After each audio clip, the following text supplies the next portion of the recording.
یا بنی اسرائیل اذکروا نعمتی التی انعمت علیکم واوفوا بعہدی اوف بعہدکم وایای فارہبون۔ بنی اسرائیل، چونکہ یہ لفظ پہلی مرتبہ قرآن مجید میں آ رہا ہے تو یہاں تھوڑی سی وضاحت کرنی ہوگی۔ ابن جو عربی میں بیٹے کے لیے آتا ہے ابن، اس میں جو شروع کا حمزہ ہے یہ در حقیقت اضافی ہے، اصل لفظ جو ہے بے نون پر مشتمل ہے، اسی لیے اس کی جمع سالم آتی ہے بنون۔ قرآن مجید میں المال والبنون زینۃ الحیات الدنیا، تو یہ جو اس کی جمع سالم ہے وہ در حقیقت بنون ہے، اور پھر اس کی حالت نسبی اور حالت جری بنین ہوگا، اور جب یہ مضاف بن جائے گا تو اس کا وہ نون گر جائے گا، تو اے بنی اسرائیل، اے اسرائیل کی اولاد، لفظی ترجمہ ہوگا اے اسرائیل کے بیٹوں، لیکن یہ کہ مراد اولاد ہے، اس میں برسبیل تغلیب اگرچہ خطاب مردوں سے ہو رہا ہے جیسے کہ قرآن مجید میں اکثر و بیشتر ہے، لیکن یہ کہ اس میں خواتین بھی شامل ہیں۔ تو یا بنی اسرائیل، اے اسرائیل کے بیٹوں، اسرائیل سے مراد کیا ہے؟ اس پر اتفاق ہے، اجماع ہے، حضرت یعقوب کا یہ لقب ہے، البتہ یہ لفظ بنا ہے اسر اور ایل دو سے مل کر۔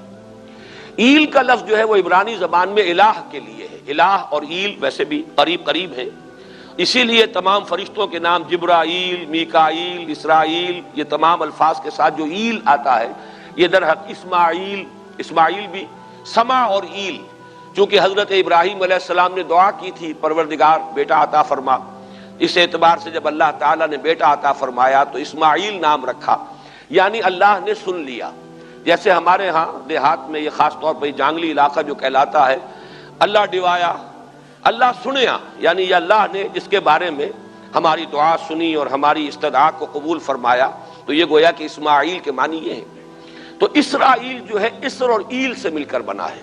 عبرانی اور عربی زبان کے بارے میں یہ اختلاف ہے، ایک رائے تو یہ ہے کہ ماں بیٹی کا رشتہ ہے، عربی زبان عبرانی سے نکلی ہوئی ہے، لیکن زیادہ اکثر محققین کی رائے یہ ہے کہ یہ دونوں بہنیں ہیں، کوئی اور کامن زبان تھی سیمیٹک لینگویج ابتدائی جس سے کہ یہ دونوں زبانیں پھر وجود میں آئی ہیں، گویا کہ ان کے درمیان رشتہ جو ہے وہ بہنیں ہونے کا ہے، ماں اور بیٹی کا نہیں ہے، لیکن ظاہر بات ہے کہ مشابہت اور ان کے اندر جو ہے قرب جو ہے اور مناسبت وہ بہت نمایاں ہے۔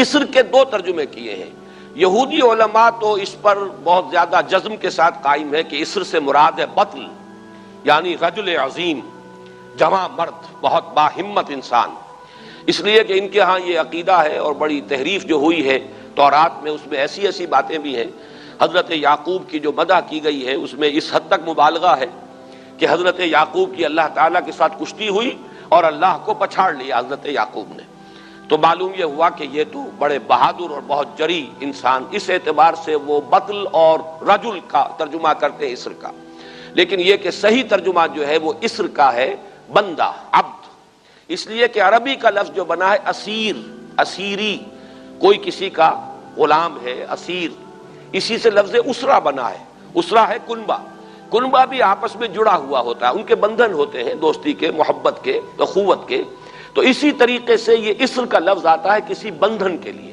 اسیر جو ہے پچھلے زمانے میں جبکہ جیلوں کا رواج نہیں تھا، تو اگر کسی شخص کے ذمے کسی کی کوئی رقم ہوتی تھی دینی تو اس شخص کو اس کے حوالے کر دیتے تھے، وہ اس کا ذاتی قیدی ہوتا تھا، ذاتی اسیر، اس کی تحویل میں رہتا تھا، جب تک کہ اس کے اعزاء اقارب آ کر وہ رقم ادا نہ کر دیں وہ شخص اس کی تحویل میں رہتا تھا، وہ اس کا اسیر ہوتا تھا۔ اس اعتبار سے غلام کے معنی میں یہ لفظ جو ہے مستعمل ہے، تو اسرائیل کا ترجمہ ہوگا عبداللہ۔ اذان تو میں عرض کر رہا تھا کہ اسرائیل کا ترجمہ ہوا عبداللہ، گویا کہ اب تک ہم نے یا بنی اسرائیل کا ترجمہ کیا اے اللہ کے بندے کی اولاد، مراد ہے حضرت یعقوب علیہ السلام۔ حضرت یعقوب حضرت اسحاق کے بیٹے ہیں، حضرت اسحاق حضرت ابراہیم علیہ السلام کے دوسرے بیٹے ہیں۔ حضرت ابراہیم کو پہلا بیٹا اللہ نے عطا فرمایا اسماعیل، اسی لیے میں عرض کر چکا ہوں سما اور ایل سے مل کر بنا ہے۔ جو دعا کی تھی انہوں نے، اس دعا کا پہلا جواب جو ملا ہے اللہ تعالیٰ کی طرف سے، اس کی مقبولیت کا جو ظہور ہوا وہ حضرت اسماعیل کی شکل میں۔ پھر یہ کہ حضرت سارہ کو بھی اللہ تعالیٰ نے اولاد دی اور حضرت اسحاق پیدا ہوئے۔ اس وقت یہ جو بشارت دی گئی ہے قرآن مجید میں متعدد مقامات پر آگے چل کر آئے گا کہ حضرت سارہ کے ہاں بھی اولاد ہونے کی جو بشارت حضرت ابراہیم علیہ السلام کو فرشتے دینے آئے تھے، اسی میں یہ بھی تھا کہ نہ صرف یہ کہ تمہیں ایک بیٹا عطا ہوگا بلکہ اس کے بعد پوتا بھی عطا ہوگا، گویا کہ ایک بہت جلیل القدر پوتا۔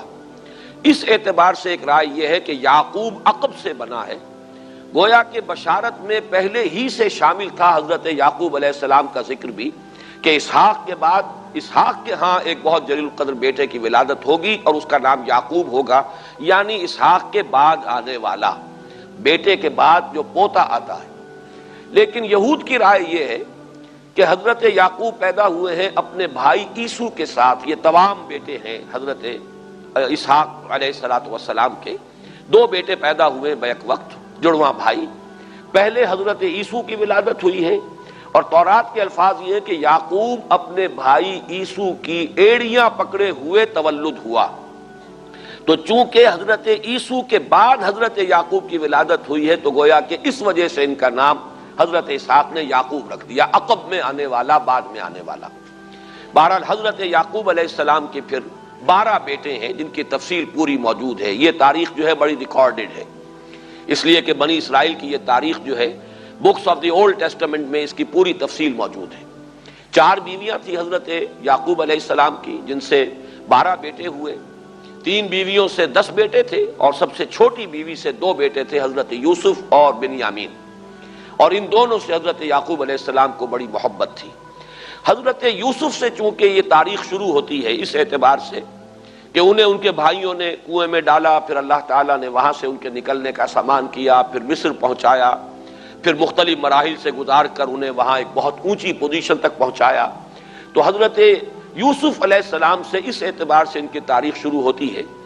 1906 قبل مسیح میں حضرت یوسف علیہ السلام کی پیدائش ہے، جہاں تک صحیح اندازہ کیا جا سکا ہے۔ یوں سمجھئے کہ آج سے تقریباً 4000 سال قبل یہ حضرت یوسف کی پیدائش ہے، اور حضرت یوسف پڑ پوتے ہیں حضرت ابراہیم کے۔ ان میں اگر آپ 200-250 سال کا اور اضافہ کریں تو آج سے کوئی 4,2500 سال قبل کی شخصیت بنتے ہیں حضرت ابراہیم علیہ السلام۔ حضرت یوسف کے زمانے میں پھر جیسے کہ وہ تفصیل سورہ یوسف میں آئے گی، یہ پورا خاندان آ کر کنعان میں تھے، لیکن وہاں سے آ کر مصر میں آباد ہو گئے۔ مصر میں ان کا بڑا اعزاز ہوا، اکرام ہوا۔ اس کے خاص حالات تھے کہ مصر میں اس وقت جو بادشاہت تھی وہ اصل مصر کے لوگوں کی نہیں تھی، بلکہ یہ بھی سیمیٹک لوگ تھے جو جا کر جنہوں نے عراق وغیرہ کے علاقے سے ہی جا کر انہوں نے فتح کیا تھا مصر کو، لہذا انہیں فرعون نہیں کہا گیا قرآن مجید میں، وہ فرائنہ کا خاندان نہیں ہے، بلکہ وہ تاریخ میں ہکسوس کنگز کہلاتے ہیں۔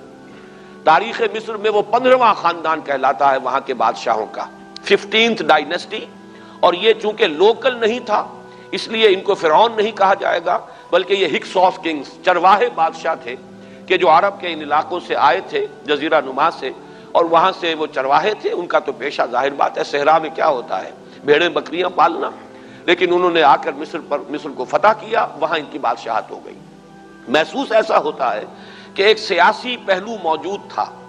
وہ جو بادشاہ مصر نے جس طریقے سے اعزاز کیا ہے حضرت یوسف علیہ السلام کا، پھر جو اختیار دیا، جو اقتدار دیا، جو ان کو حیثیت دی، پھر انہیں اجازت دی کہ اپنے پورے خاندان کو بلا لیں، اور پھر مصر کا بہترین جو زرخیز ترین علاقہ تھا وہ انہیں عطا کر دیا کہ یہاں آباد ہو جاؤ۔ جوشن کا علاقہ، یا گوشن بھی کہتے ہیں، جشن بھی کہتے ہیں، یہ جو نائل کا ڈیلٹا ہے، کہ جو جا کر آپ کو معلوم ہے کہ دریا جو ہیں جب بہت سی شاخوں میں تقسیم ہو جاتے ہیں سمندر میں گرنے سے قبل، تو وہ ڈیلٹا جو ہے زرخیز ترین علاقہ ہوتا ہے۔ آرٹیفیشل اریگیشن کے اور نظام تو تھے نہیں، جہاں دریا ہی چھوٹی چھوٹی نہروں کی شکل اختیار کر لے، وہاں گویا کہ وہ فطری طور پر جو ہے بڑے وسیع رقبے کے اندر اریگیشن ہو سکتی ہے۔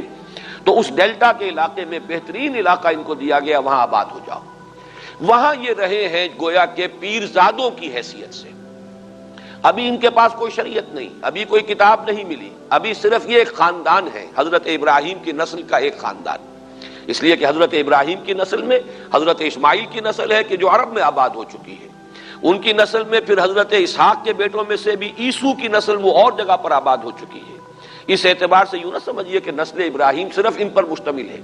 اسی طرح بنی قطورہ تیسری جو آپ کی اہلیہ تھی، ان کی اولاد بھی، تو گویا کہ یہ بہت وسیع حلقہ ہے جو اولاد ابراہیم کا ہے۔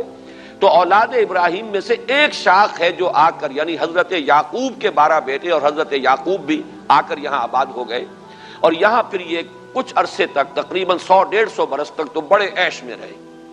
یہ تقریباً یوں سمجھیے کہ 1850 قبل مسیح میں ان کا داخلہ ہوا ہے مصر کے اندر، اور وہاں پر 150 برس جو ہیں انہوں نے بڑے عیش میں گزارے ہیں۔ یہ پیرزادے تھے اس لیے کہ بادشاہ معتقد ہو چکا تھا حضرت یوسف علیہ السلام کا، اگرچہ یہ تو ثابت نہیں ہوتا کہ وہ ایمان لایا ہو حضرت یوسف علیہ السلام پر، اس کا کوئی ثبوت نہیں ہے، لیکن معتقد تھا، اور ان کی نیکی کا، پارسائی کا، شرافت کا، ذہانت کا، صلاحیتوں کا اعتراف پوری قوم کو تھا، جس طریقے سے کہ انہوں نے اس ملک کی جو نیا ہے اس کو جس طرح پار لگایا ہے، وہ شدید ترین قحط کا جو ایک دور آیا اس میں سے، اور جتنا بہترین انتظام کیا اس کی بنا پر ان کی صلاحیتوں کے سب معترف تھے۔ تو وہ 130 برس کی عمر میں غالباً ان کا انتقال ہوا ہے، اور 80 برس تک انہوں نے مصر پر گویا کہ جو سب سے زیادہ با اختیار شخص وہاں تھا بادشاہ کے بعد، بادشاہ اپنی جگہ پر تھا، لیکن یہ کہ جو بادشاہ کے بعد سب سے زیادہ با اختیار شخصیت تھی وہ حضرت یوسف کی تھی 80 برس تک۔ اس عرصے میں، اور پھر یہ 150 برس جو میں نے عرض کیا ہے کہ اس میں یہ خوب پھلے پھولے، ان کی اولاد جو ہے وہ کثرت کے ساتھ پھیلی،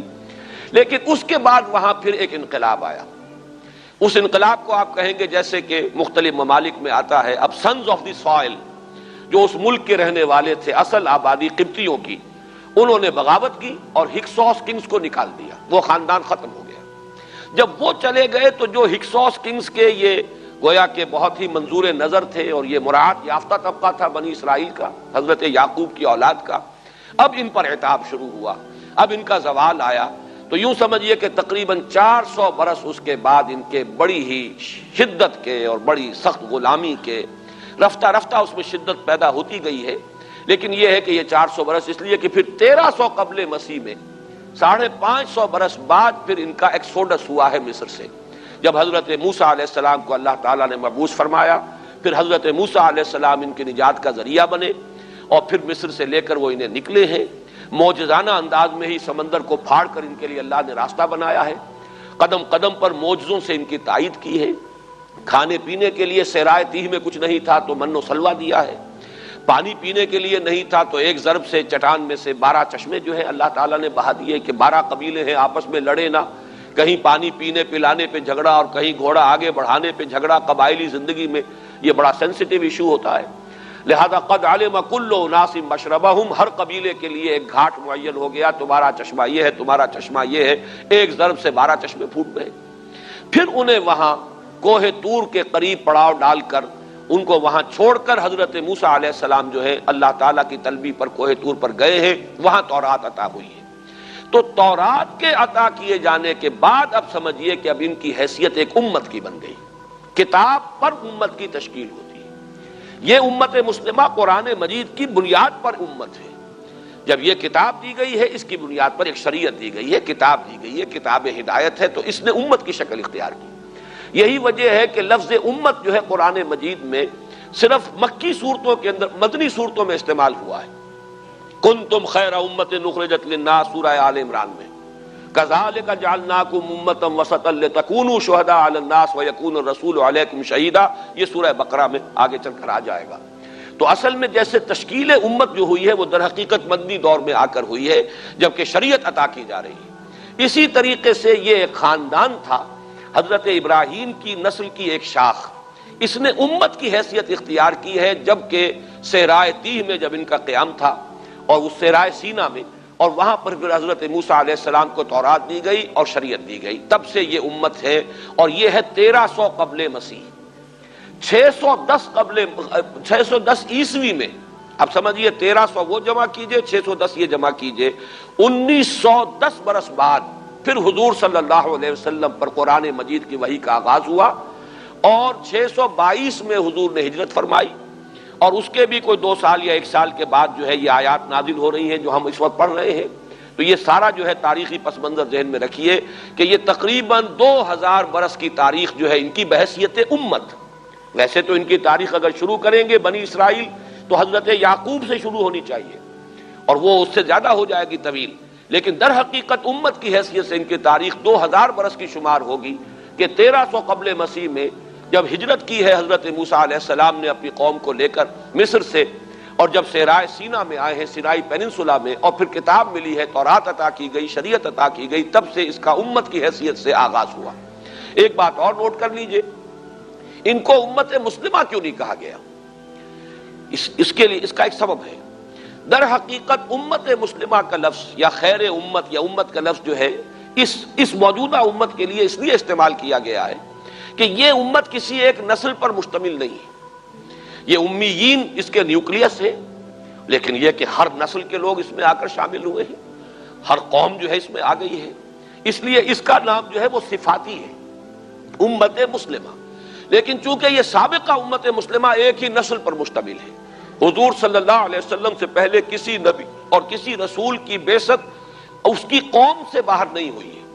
کسی ایک خاص قوم کی طرف بعثت ہوئی ہے، کسی خاص علاقے کی طرف بعثت ہوئی ہے.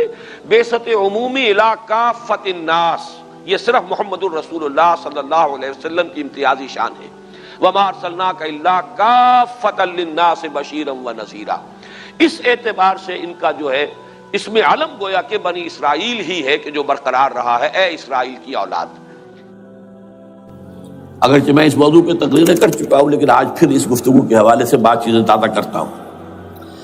اس وقت عالمی سطح پر یہودی جمع عیسائی بریکٹ میں کر لیجیے، اور امریکہ جمع یورپ یہ بریکٹ میں کر لیجیے.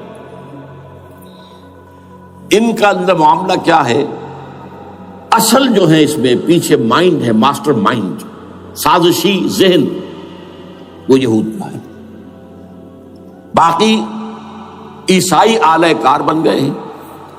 جو 100% اعلی کار ہے یہود کا وہ پروٹیسٹنٹس ہیں. پروٹیسٹنٹزم یہود ہی نے پیدا کرایا تھا. یہود ہی نے یورپ کے اندر سود کا رواج شروع کروایا، ورنہ سود حرام تھا. وہاں پر بھی یوزری بھی اور کمرشل انٹرسٹ بھی دونوں حرام تھے. یہ یہودیوں نے کروایا. اور پھر پہلا بینک بنوایا ہے انگلستان کے اندر، بینک آف انگلینڈ.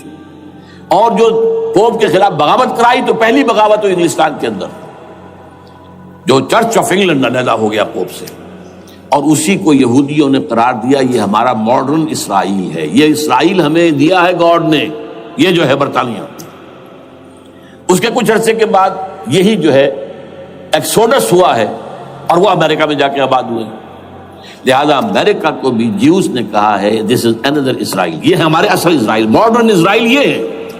اس لیے کہ جو انہیں وہاں پر اقتدار حاصل ہوا ہے، جو قوت حاصل ہوئی ہے، جس قدر دولت انہوں نے وہاں جمع کی ہے، وہاں کے جس طریقے سے جکڑ لیا ہے حکومتوں کو، فرنگ کی رگے جہاں پنجے یہود میں ہے. ٹھیک 100 سال پہلے علامہ اقبال یہ مشاہدہ کر کے آ گئے تھے یورپ میں. اور کون دیکھنے والا تھا کہ وہاں کیا ہو رہا ہے، بیہائنڈ دی سین کیا ہے، سامنے کیا ہے، پردے کے پیچھے کیا ہے. فرنگ کی رگے جہاں پنجے یہود میں. اس وقت فرنگ کا امام تھا برطانیہ. یہ وہ سلطنت تھی جس پر سورج کبھی غروب نہیں ہوتا تھا. آج وہ فرنگ کا امام امریکہ ہے. یہ برطانیہ تو اب وہ جو ایک نظم ہے کہ بچپن میں پڑھی تھی، London bridge is going down going down going down, اس کی مثال ہے. برطانیہ کی تو کوئی حیثیت ہی نہیں، ورلڈ پاور کی حیثیت نہیں ہے. وہ تو چھوٹا بھائی اس نے بنا رکھا امریکہ نے اپنا، تو اس حیثیت سے جو ہے اس کی کوئی حیثیت ہے، ورنہ کوئی اور حیثیت نہیں. بہرحال ان دونوں میں یہ ہے کہ پیچھے ماسٹر مائنڈ، سازشی ذہن، پلاننگ، سکیم ساری یہودیوں کی. اعلی کار امریکہ سب سے بڑھ کر، اس کے بعد برطانیہ ہے. اور اس میں اصل پروٹیسٹنٹس، ان میں بیپٹسٹ، ان میں اس سے بھی آگے بڑھ کر ایونجلسٹ، جن کو کہتے ہیں بورن اگین کرسچنس، جن کو کہتے ہیں نیو کنزرویٹو کرسچنس. یہ تمام اصطلاحات آپ اخبارات میں پڑھتے ہوں گے، ان کو گروپ کر لیں. یہ اصل اعلی کار. ان کو ایک نیا نام دیا گیا ہے کرسچین زائنسٹ. ایک یہودی زائنسٹ ہیں، سارے یہودی زائنسٹ نہیں ہیں، بہت سے یہودی ہیں جو یہ زائنسٹ کے مخالف ہیں. چنانچہ میری ہیوسٹن میں ملاقات ہوئی تھی ڈاکٹر وشو گرانڈ، بہت بڑا پروفیسر ایمیریٹس یہودی. لیکن یہ کہ اس نے کہا، بڑے اجتماع میں کہا، ہمارا اجلاس تھا وہاں پر، ہم نے یہ جو ہے بلایا تھا ایک یہودی، ایک عیسائی اور ایک مسلمان، تینوں جو ہے وہ تقریریں کریں. نے کہا تھا کہ وی آر ناٹ سپورٹنگ اسرائیل. اس نے وہ عیسائی جو آیا ہوا تھا پروفیسر، اس کی طرف they are supporting Israel, we are not supporting Israel. اسی طرح میری جو ہوئی تھی round table conference, round table, اس میں ایک یہودی پروفیسر تھے، وہ ہسٹری کے پروفیسر، میں نام بھول رہا ہوں ان کا.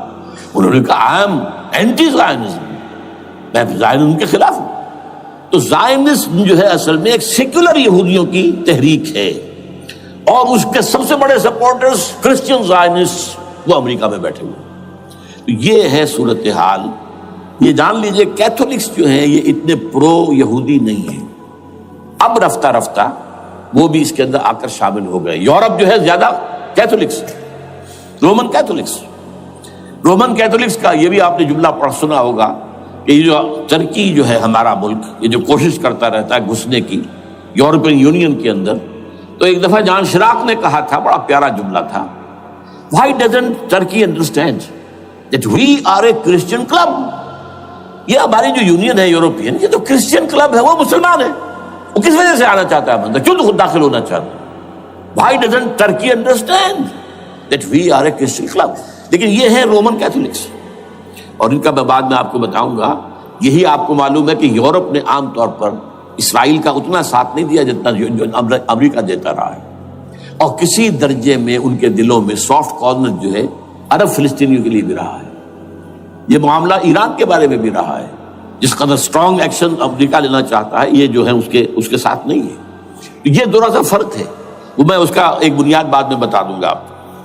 بہرحال ان کا ایک جو ایجنڈا ہے وہ دو سمجھیے کہ دو اس کے نکات ہیں، دو رسیوں کے مانند یہ آپس میں بٹا ہوا ہے۔ پہلا، عالم اسلام کے مادی اور مالیاتی وسائل خصوصاً تیل پر قبضہ، یہ ان کا دنیاوی اعتبار سے، دولت کے اعتبار سے، وسائل کے اعتبار سے اس وقت کا ایجنڈا ہے۔ ویسے تو اس سے اوپر وہ چاہتے ہیں پوری دنیا پر، وہ تو بات کی بات ہے، لیکن ابھی نہ وہ روس کو چھیڑ رہے ہیں نہ چین کو چھیڑ رہے ہیں۔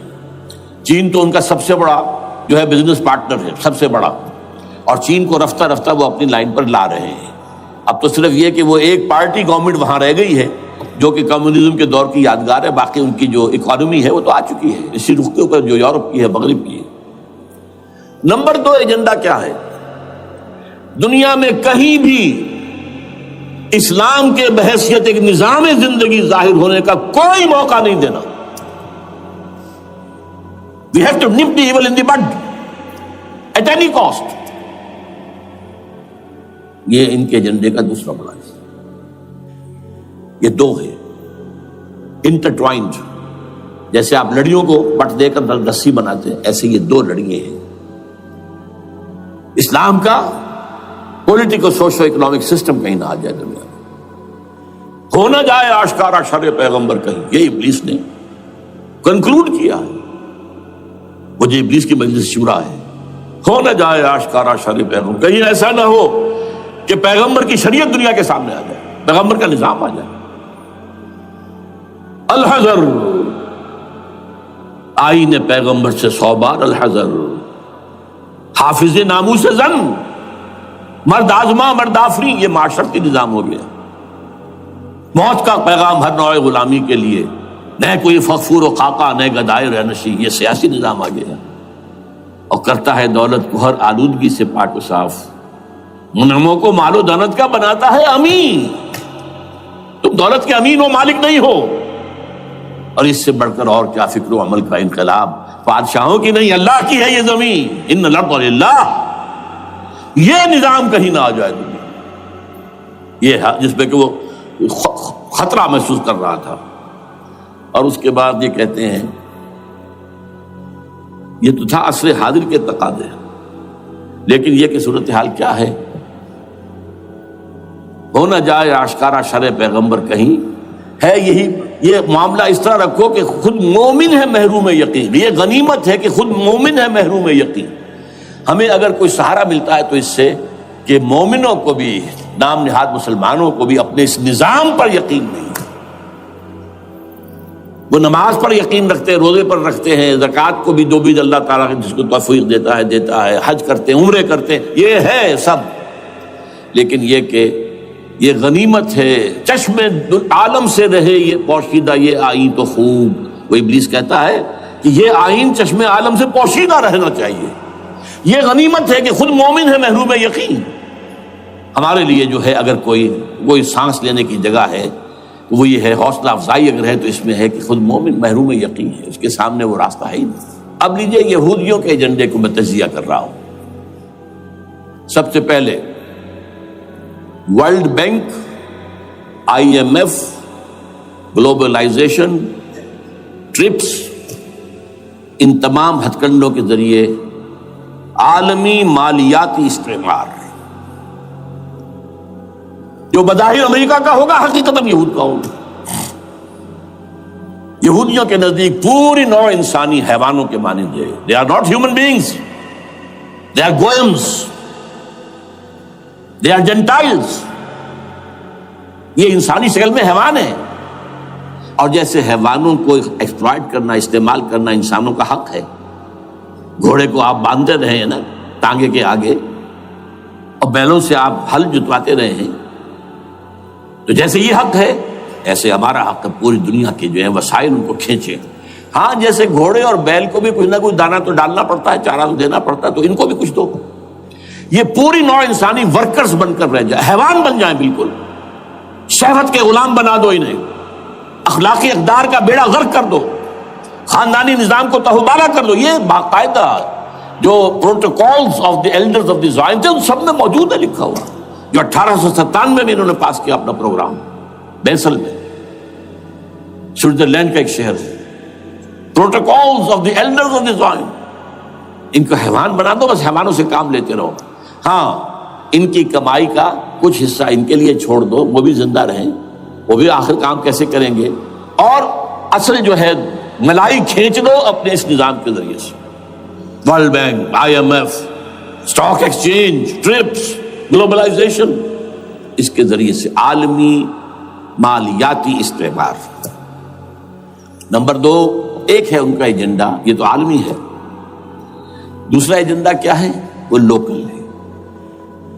وہ کیا ہے؟ گریٹر اسرائیل کا قیام، جس میں مصر کا سارا زرخیز علاقہ شامل ہوگا، جو ڈیلٹا کا علاقہ کہلاتا ہے اس کا، جہاں کے اس وقت کے بادشاہ نے، حضرت یوسف علیہ السلام کے زمانے کے بادشاہ نے، وہ فرعونہ کے خاندان میں سے نہیں تھا، وہ عرب تھا۔ عربوں ہی سے کسی وقت کوئی قوم آئی تھی جو کہ مصر پر قابض ہو گئی تھی، اس نے حضرت یوسف کے خاندان کو لا کے وہاں آباد کیا۔ بہترین جشن کا علاقہ کہلاتا ہے، بہترین۔ وہ کہتے ہیں ہمارا ہے، ہم رہے وہاں پر کئی سو برس تک رہے۔ عراق ہمارا ہے، وہاں ہمیں قید میں رکھا گیا، نبوکدنضر لے گیا تھا۔ عرب کا شمالی حصہ جو ہمارا ہے، وہاں خیبر میں یہودی قلعے تھے، اور وہاں مدینے کے اندر جو ہے 3 قبیلے یہودی تھے جنہیں محمد نے صلی اللہ علیہ وسلم وہاں سے نکال باہر کیا تھا۔ یہ جارڈن یہ ترکی کا بھی کچھ حصہ ہمارا ہے، باقی پورا لبنان اور پورا فلسطین، یہ سب اس کے اوپر بنے گا ایک greater Israel. This is there local agenda, اور اس کے لیے ضروری ہے ایک بہت بڑی جنگ، ایسے آسانی سے نہیں ہو جائے گا۔ آرمگیڈون، جس کو حضور نے فرمایا الملحمۃ العظمی، الملحمۃ الکبریٰ، بہت بڑی جنگ، جس کی خوفناکی اور تباہ ناکی کا اندازہ اس سے کیجئے۔ حضور فرماتے ہیں کہ اگر ایک باپ کے 100 بیٹے یا ایک دادا کے 100 پوتے ہوں گے تو ان میں سے 99 ختم ہو جائیں گے، ایک بچے گا۔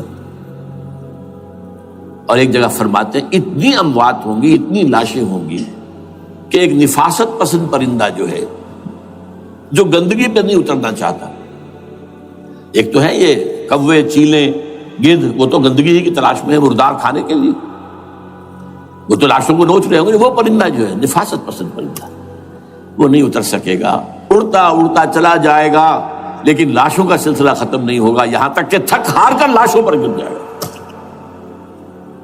یہ دور نہیں ہے،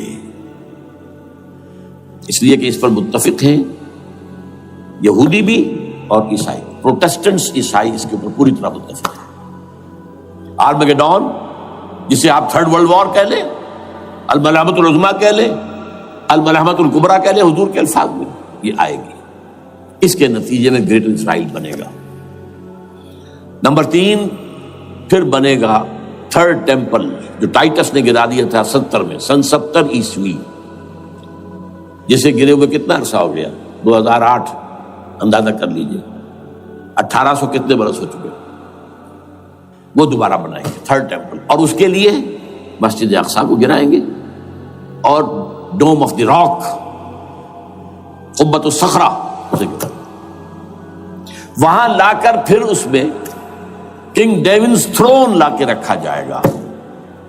یہ بھی میرے علم میں پہلی مرتبہ اسی ٹرمپٹ کی اشارے سے آیا۔ وہ کیا ہے؟ حضرت داؤد کا، آج سے کتنے ہزار سال پہلے کی بات ہے، اندازہ کیجیے، 1000 قبل مسیح، اور یہ اب 2000 ہو گیا عیسوی، 3000 برس تو ہو گئے۔ وہ کیا تھا؟ ایک پتھر تھا جس پر بٹھا کر حضرت داؤد کی تاج پوشی کی گئی تھی، پھر اسی پر حضرت سلیمان کی تاج پوشی ہوئی، پھر اسی پر ان کے بادشاہ آتے رہے، تاج پوشی ہوتی گئی۔ ٹائٹس نے جب گرایا ہے سن 70 عیسوی میں، یروشلم کو برباد کیا، 1,33,000 یہودی ایک دن میں قتل کیے، ایک دن میں، باقی نکال دیا، بھاگ جاؤ یہاں سے۔ اس کو کہتے ہیں diaspora, that started in 70 AD، یہ منتشر ہو گیا، جس کا جہاز سنگھ سمایا چلا گیا، یورپ میں چلے گئے، شمالی افریقہ میں، مسلمان ملکوں میں، انڈیا میں آ گئے، ایران میں آ گئے، سب جگہ وہاں سے نکال دیے گئے، ڈائسپورا۔ بہرحال وہاں سے وہ ٹائٹس وہ پتھر لے گیا، وہ روم میں لے گیا، روم سے کسی طرح وہ آئرلینڈ پہنچ گیا۔ آئرلینڈ پیور کیتھولک ملک ہے، آپ کو معلوم ہوگا، اور وہاں پر پروٹیسٹنٹس کی اور کیتھولکس کی جنگیں ہوتی رہتی ہیں۔ کبھی بھی شیعہ سنی مسلمانوں کی اس طور سے خانہ جنگی نہیں ہوئی ہے جیسے کہ وہاں ان دو عیسائیوں میں کیتھولکس اور پروٹیسٹنٹس میں ہوتی ہے۔ وہ رومن کیتھولک ملک ہے بیچ میں۔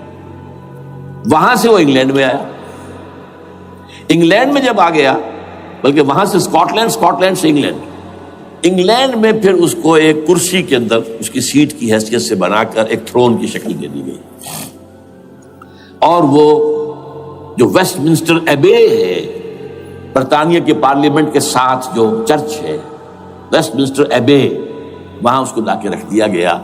اس وقت سے برطانیہ کے بادشاہوں اور ملکاؤں کی تاج پوشی وہاں ہوتی ہے۔ تو ایک یہ ہے کہ پھر اس کو لا کر وہاں رکھیں گے۔ اب یہاں سے اختلاف ہے، یہ نوٹ کر لیجیے، یہاں تک عیسائیوں کا، یہودیوں کا ایجنڈا ایک، یہاں اختلاف ہے۔ یہودیوں کے نزدیک ان کا مسیح آئے گا اور وہ وہاں بیٹھ کر پوری دنیا پر راج کرے گا۔ وہ مسیح جس کی خبر دی گئی تھی شروع کی کتابوں میں، جو تورات کی ابتدائی کتابیں ہیں، وہ تو حضرت مسیح کی شکل میں آ گئے۔ Prophecy was fulfilled. یہودیوں نے نہیں مانا، انہیں تو قرار دیا جادوگر ہے، کافر ہے، مرتد ہے، ولد الزنا ہے، اور اپنے بس پڑتے سولی پر چڑھا دیا۔ وہ دوسری بات ہے، اللہ نے کیا کیا وہ ایک علیحدہ مسئلہ ہے۔ چنانچہ یہ کہ the situation is vacant، وہ مسیحا کی جگہ ابھی باقی ہے ان کی، and they are waiting for him۔ تو وہ آئے گا اور وہ یہاں اس تخت داؤد پر بیٹھ کر پوری دنیا پر حکومت کرے گا۔ عیسائیوں کا کہنا کیا ہے کہ در حقیقت حضرت مسیح نازل ہوں گے، سیکنڈ کمنگ آف جیسس، جس کو ہم بھی مانتے ہیں، اگرچہ ہوگا کیسے، حالات و واقعات کا کیا ہمارے نزدیک رنگ ہے وہ کچھ مختلف ہے، وہ میں اس کو بیان نہیں کر سکتا۔ حضرت مسیح علیہ السلام پھر اس تخت پر بیٹھیں گے ان کے عیسائیوں کے مطابق۔ چنانچہ پوپ جو مر گیا ہے، پال سیکنڈ، اس کو یہ ٹرمپٹ والے کہتے ہیں شیطان، اور ان کا کہنا یہ ہے کہ اس شیطان نے the old ancient Roman holy Roman empire کو ریوائیو کیا ہے یونائٹڈ یورپ بنا کر، اور ان کا مقصد کیا ہے کہ یہ فلسطین میں ایک رومن کیتھولک حکومت قائم کرنا چاہتے ہیں۔ یہودی اپنی حکومت چاہتے جو ہے، اور وہ اپنی حکومت چاہتے ہیں، یہ ان کا کہنا ہے۔ یہ میں نہیں جانتا کہ اس میں کس حد تک ان ایک دوسرے پر الزام درست ہے، لیکن جیسے کہ آپ کو معلوم ہے کہ انڈونیشیا کے اندر بھی ہوا تھا، ایک جزیرے کو تقسیم کر دیا، ایک حصہ جو ہے اس کا وہ رومن کیتھولک ریاست بن گیا ہے۔ شاید نائجیریا میں بھی اس طرح کا معاملہ ہوا ہے، کچھ تھوڑے علاقے کے اندر وغیرہ وغیرہ۔ تو یہ ہے، لیکن بہرحال یہ ان کا۔ عیسائیوں کا معاملہ کیا ہے؟ میں نے جیسا کہ بتایا کہ یہ تو اس ایجنڈے کے اندر متفق ہے، اور عیسائی بھی ورلڈ ڈومینیشن، مالیاتی جو ہے استعمار، اس کے لیے کوشاں ہیں۔ لیکن ان کے نزدیک حضرت عیسیٰ ابن مریم آئیں گے علیہ الصلوۃ والسلام، اور وہ حکومت کریں گے۔ اس پورے ڈرامے کا اسکرپٹ پورا یہودیوں کا لکھا ہوا ہے، اور انہی کی سازش اس پورے ڈرامے کے پیچھے ہے۔ البتہ بظاہر اس ڈرامے کا بڑا کیریکٹر جس سے آپ ہیرو کہیں وہ امریکہ ہے، اور اس کے تابع یورپ بھی ہے. یہ ہے عالمی سطح پر معاملہ اس وقت. ویسے میری 2 کتابیں جو ہیں اس پر کتابچے ہیں. 4 سال پہلے میں نے اسی مقام پر 2 تقریریں کی تھی. ایک موجودہ عالمی حالات اور اسلام کا مستقبل. وہ دوسرا حصہ جو میں اس وقت نہیں چھیڑ رہا ہوگا کیا اصل میں، جس میں یہ ہے کہ کہیں اسلامی ریاست قائم ہو، خلافت کا نظام قائم ہوگا کہاں ہوگا یہ میں بحث نہیں کر رہا. حضرت مہدی کا ظہور ہوگا، وہ آئیں گے عرب کے اندر. پھر یہ ہے کہ وہ جو گریٹر اسرائیل کے خلاف جہاد ہوگا، اور اللہ کرے گا کہ رفتہ رفتہ یہ ممالک جو ان سے لے لیے جائیں گے، یہاں تک کہ بالآخر ایک یہودی اعلان کر دے گا میں ہوں مسیح، جس کو کہ عیسائی بھی کہتے ہیں اینٹی کرائسٹ، اور یہ کہتے ہیں یہ بیپٹسٹ بھی کہ اینٹی کرائسٹ جو ہے وہ یہودی ہوگا. جبکہ کچھ عرصے پہلے بہت بڑا پروپیگنڈا ہوا تھا کہ اینٹی کرائسٹ جو ہے، دجال جو ہے، وہ تو مسلمان ہوگا. نہیں، لیکن وہ کہتے ہیں کہ ہوگا یہودی ہوگا. اور پھر اس یہودی کو قتل کریں گے حضرت مسیح، دی ریئل مسیح، اصل مسیح جو اٹھا لیے گئے درمیان میں، وہ آئیں گے اور ان کے ہاتھوں دجال بھی قتل ہوگا، اور پھر مسلمانوں کے ہاتھوں ایک ایک یہودی ختم ہوگا. پھر ایک عالمی اسلامی ریاست قائم ہوگی حضرت مسیح کے ہاتھوں، اور وہاں پر حضرت مسیح، ایک حدیث میں آتا ہے 40 برس تک پوری دنیا پر حکومت کرے گی. بہرحال یہ دوسرا پکچر ہے جو ہمارے سامنے، میں اس وقت کی تفصیل میں نہیں جا رہا.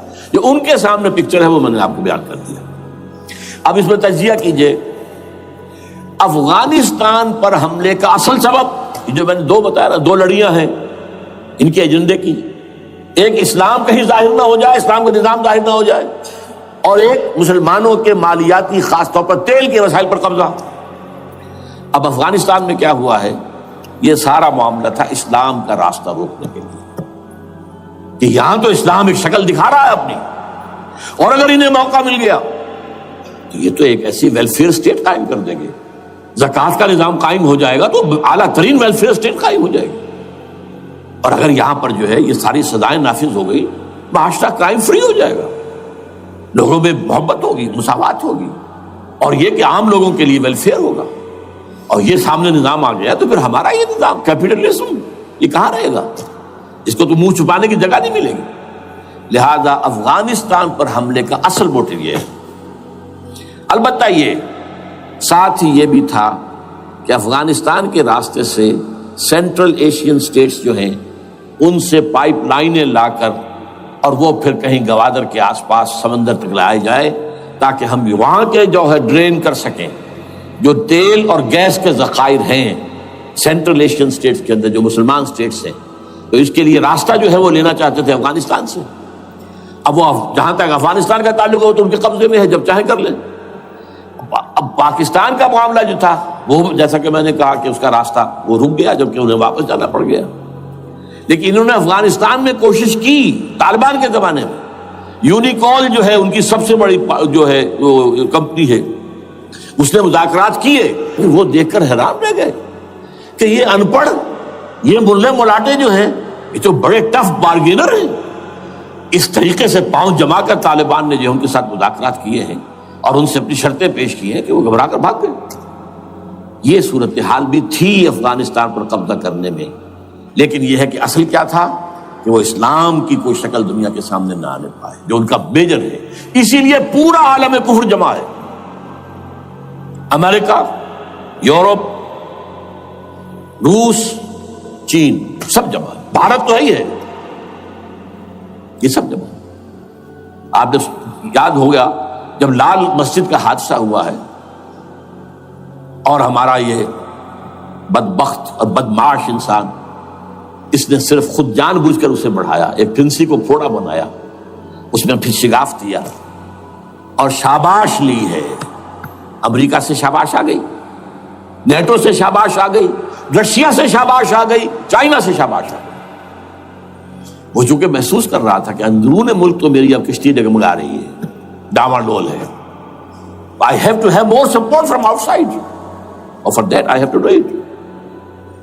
کہ دیکھو میرے عین قلب میں پاکستان کے یہ پھوڑا نکل آیا تھا، یہ بنیاد پرستی کا اور یہ شدت پسندی کا اور یہ تنگ نظری کا اور یہ فلاں کا، یہ دہشت گردی کا، اور میں نے دیکھو کیسے اس میں چیرا دیا ہے، کتنے لوگوں کو ختم کر دیا ہے. اچھا، اس میں یہ بھی ذہن میں رکھیے کہ افغانستان کے بارے میں یہودیوں کے علم میں ہے کہ حضور کی حدیثیں کیا ہے. حضور کی حدیث ہے یخرج من خراسان رایات سود، خراسان کے علاقے سے کالے جھنڈے لے کر فوجیں چلیں گی. لا یردھا شیء، کوئی طاقت ان کو رخ نہیں موڑ سکے گی. حتیٰ تنصب ایلیا، یہاں تک کہ وہ آ کے بیت المقدس میں جھنڈے گاڑ دیے جائیں. دے نو اٹ، یہ جان لیجیے یہ لوگ پڑھے لکھے لوگ ہیں. میں آپ کو ایک واقعہ سناتا ہوں. جب 1967 میں یہودیوں کو فتح ہوئی بہت بڑی، اور پورا یروشلم اب ان کے قبضے میں آ گیا، ایسٹ یروشلم جو کہ ابھی جارڈن کے قبضے میں تھا. تو جب موشے دایان تھا وہ کانا، وہ داخل ہوا فاتح کی حیثیت سے، تو اس کے ساتھ ایک ربائی تھا بہت بڑا، چیف ربائی یہودیوں کا بہت بڑا عالم، اور وہ رو پڑا. تھا تو فتح کا وقت، خوشی کا، رویا. So this is the beginning of the end, یہ الفاظ آئے اخبارات کے اندر. گویا کہ اب یہ آخری ڈرامہ جو ہے شروع ہو گیا ہے. وہ آخری ڈرامہ انہیں معلوم ہے ان کی تباہی پر ختم ہونا ہے. اس میں حضرت مسیح کے نزول کے بعد یہ ٹرمپٹ والا بھی لکھتا ہے کہ 80% یہودی قتل ہو جائیں گے، اور میں سمجھتا ہوں کہ 20% اگر صحیح ہے اس کی بات، تو وہ ہوں گے جو اب حضرت مسیح پر ایمان لے آئیں گے. باقی 80% اپنے اس کفر پر اڑے رہیں گے اور قتل ہوں گے. اسی طرح حضور کی ایک حدیث ہے کہ جب یہودیوں کا قتل عام ہو رہا ہوگا، اگر مسلمان قتل کریں گے، تو اگر کسی درخت کے پیچھے یہودی چھپا ہوگا تو درخت پکارے گا، اے مسلمان، یا عبداللہ آؤ ادھر، یہ میرے پیچھے یہودی چھپا ہوا، قتل کرو اسے. کسی پتھر کے پیچھے چھپے گا تو پتھر بولے گا، سوائے ایک درخت غرقد کے، کہ غرقد یہودیوں کا درخت ہے، وہ پناہ دے گا.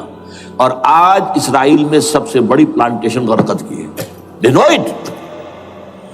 اسی لیے افغانستان، خراسان، یہ افغانستان کا ہارٹ ہے افغانستان. اور یہ بھی جان لیجئے ہمارا جو مالاکنڈ سے اوپر کا علاقہ ہے یہ بھی خراسان کا حصہ ہے، اولڈ خراسان، جیسے گریٹر خراسان کہا جاتا ہے ہسٹری میں. ایک میں نے ایرانی سے پوچھا تھا اس کے بارے میں، تو اس نے کہا خراسان ہمارا ایک صوبہ ہے. میں نے کہا وہ تو مجھے معلوم ہے، جس کا دارالخلافہ مشہد ہے اور یہ ان کا مقدس شہر ہے، وہ تو اسے مکے کی طرح سمجھتے ہیں. بہرحال میں نے کہا میں پوچھ رہا ہوں پرانا خراسان بزرگ. تو خراسان بزرگ کا انہوں نے بتایا پورا افغانستان اس میں شامل، اور پھر یہ اسٹیٹس جو ہیں سینٹرل ایشین اسٹیٹس، اور ایران کا ایک حصہ اور پاکستان کا ایک حصہ، یہ جو مالاکنڈ کہلاتا ہے. اور یہ بڑی معنی خیز بات ہے کہ وہیں مالاکنڈ سے تحریک چلی ہے جو اصل تحریک ہے طالبان پاکستان، وہ سوات سے چلی ہے. بہرحال اس وجہ سے، اس پہلو سے یہ جو ہے افغانستان پر حملے کا سب سے بڑا سبب وہ تھا.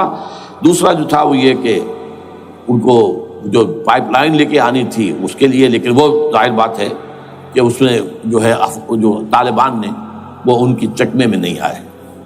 اس پر ایک کتاب ہے کہ جو انگریزی میں ہے عابد اللہ جان کی، Afghanistan the genesis of the last crusade.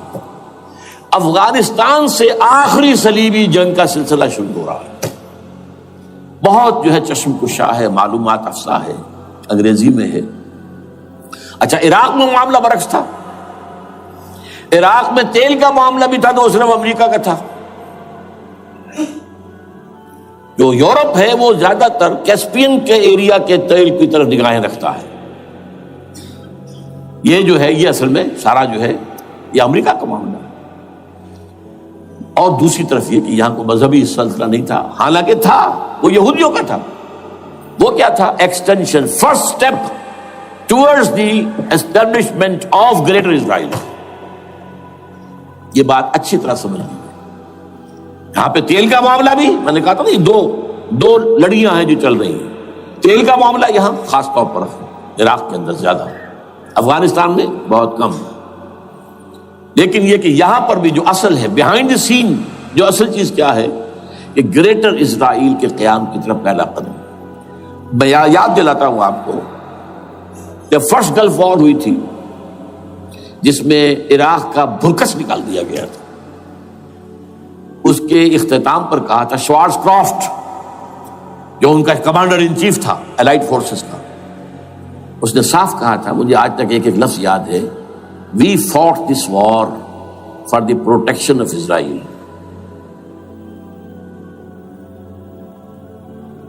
اور اب جو ابھی ہوا معاملہ، جب صدام گرا ہے، اس کا مجسمہ بھی گرا ہے، تو اس کے بعد وہ شخص، وہ بدبخت، وہ خبیث جو ابھی پڑا ہوا کومے میں، شیرون نے کہا تھا ان قریب عراق پر ہماری حکومت ہوگی، اور اس سے پہلے تو ہم صرف عراق میں سے یوفریٹس تک کا علاقہ مانگتے تھے، دریائے فرات تک کا، اب ہمارا مطالبہ یہ ہے کہ ہم تو در حقیقت دجلہ تک جائیں گے، دجلہ، تاکہ پورا کا پورا جو فرٹائل جو دوآبا ہے دجلہ اور فرات کے درمیان کا بہترین علاقہ، وہ سارا ہمارے پاس۔ اس سے آپ اندازہ کر لیجئے کہ یہ دونوں چیزیں جو ہیں دونوں جگہ موجود ہیں۔ وہاں مذہبی زیادہ ہے افغانستان کا، لہذا یہاں بہت بڑی جو ہے کولیشن بن گئی۔ عراق میں تو وہ کولیشن نہیں بن سکی، یورپ بھی ساتھ نہیں آیا، امریکہ had to go it alone, اسے کرنا پڑا ہے۔ زیادہ سے زیادہ کوئی ٹوکن، آسٹریلیا کا کوئی ٹوکن معاملہ، جو ہے وہ برطانیہ کا کچھ شاید ٹوکن ٹائپ جو ہے، وہی یہ کامن ویلتھ پرانی جو ہے چلی آ رہی ہے، اس میں شاید کینیڈا کا، باقی تو کوئی۔ یہ جو آل ورلڈ کولیشن بنی تھی وہ افغانستان کے خلاف کیوں ہے؟ یہاں سے اسلام کی ریسرجنس کا اندیشہ ہے۔ یخرج من خراسان رایات سود لا یردها شیء حتی تنصب بایلیا۔ حضور کے زمانے میں ایلیا جو ہے وہ کن کے قبضے میں تھا؟ عیسائیوں کے۔ اس کے بعد ہمارے قبضے میں آیا، لیکن پھر کروسیڈرز نے ہم سے لے لیا تھا، اور 88 برس وہ عیسائیوں کے پاس رہا، 1099 عیسوی سے لے کر 1187 تک۔ اب پھر یہود کا قبضہ ہے، پہلے عیسائیوں کا تھا، اب یہود کا۔